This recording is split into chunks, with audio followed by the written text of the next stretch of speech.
নিয়ে পালিয়ে যাচ্ছে, দেখে না ড্রাগন ছেড়ে দিয়েছে। সামনে ভালো লাগছে তো? হ্যাঁ, অনেক ভালো লাগছে তাই তো? সবসময় ড্রাগন চড়বে।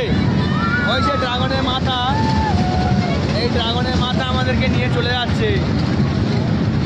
ড্রাগনের পেটে সব আমরা বসে আছি। ইয়েস, ড্রাগনের পেটে আমরা বসে আছি আর ড্রাগন আমাদেরকে নিয়ে পালিয়ে যাচ্ছে।